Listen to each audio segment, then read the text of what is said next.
Bismillahirrahmanirrahim. Assalamualaikum warahmatullahi wabarakatuh. Perkenalkan, nama saya Nerisnawati dari Program Studi Pendidikan Guru Pendidikan Anak Usia Dini, Fakultas Keguruan dan Ilmu Pendidikan Universitas Muhammadiyah Kendari.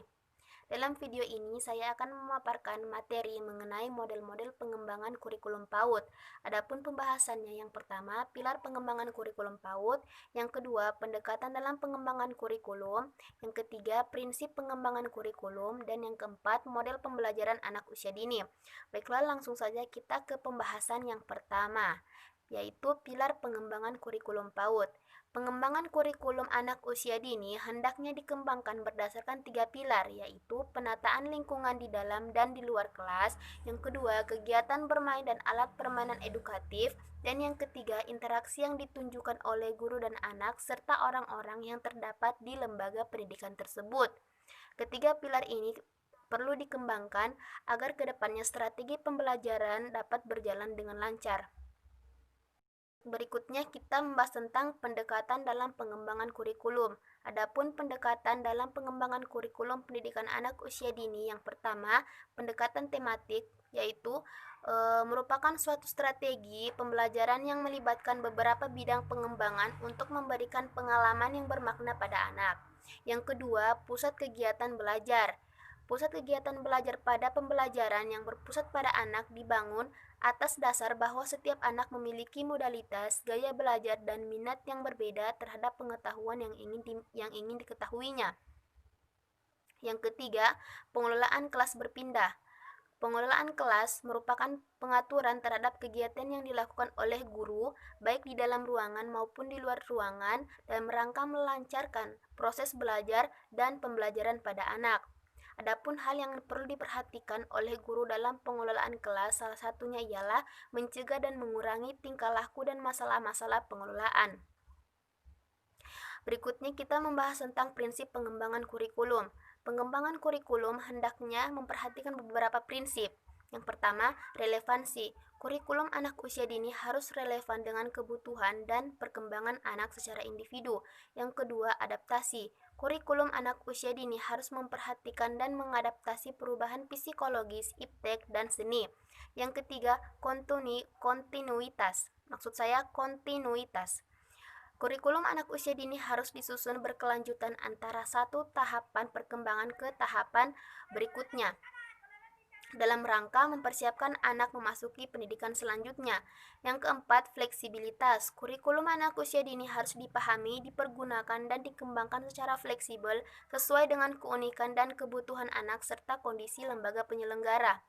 Yang kelima, kepraktisan dan aksesibilitas. Kurikulum anak usia dini harus memberikan kemudahan bagi praktisi dan masyarakat dalam melaksanakan kegiatan pendidikan pada anak usia dini.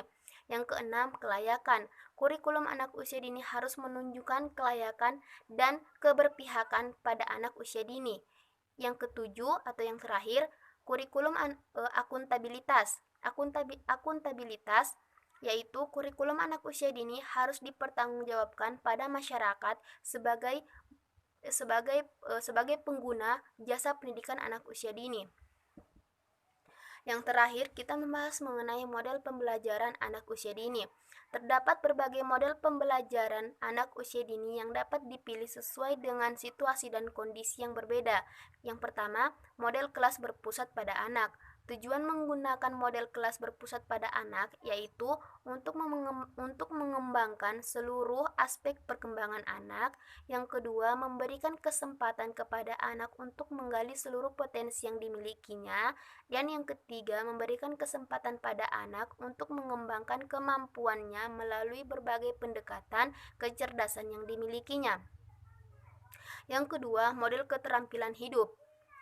Adapun karakteristik perkembangan dalam model keterampilan hidup ini yaitu anak dapat menggunakan serbet dan membersihkan tumpahan makanannya sendiri. Anak dapat menuangkan air dan minuman sendiri. Anak dapat membuka atau menutup keran air, dan masih banyak lagi contoh-contoh lainnya. Yang ketiga, model BCCT.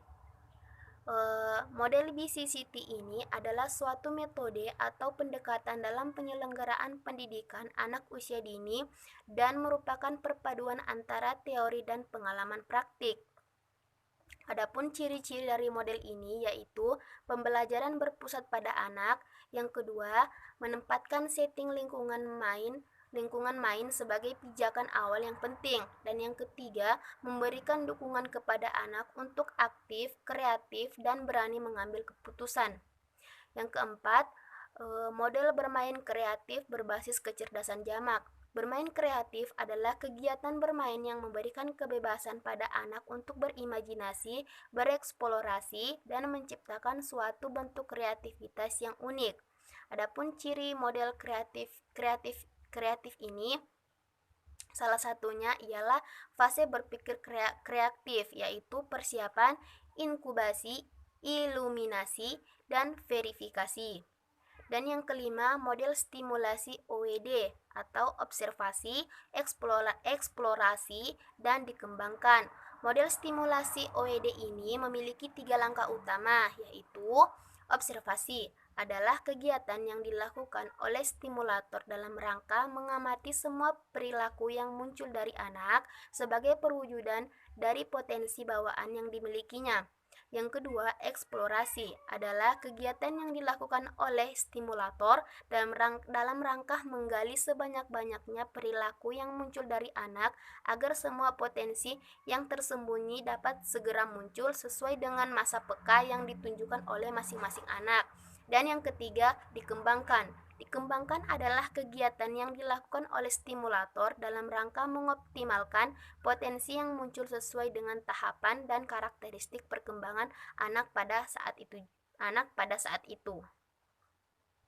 Itulah pemaparan materi mengenai model-model pengembangan kurikulum PAUD.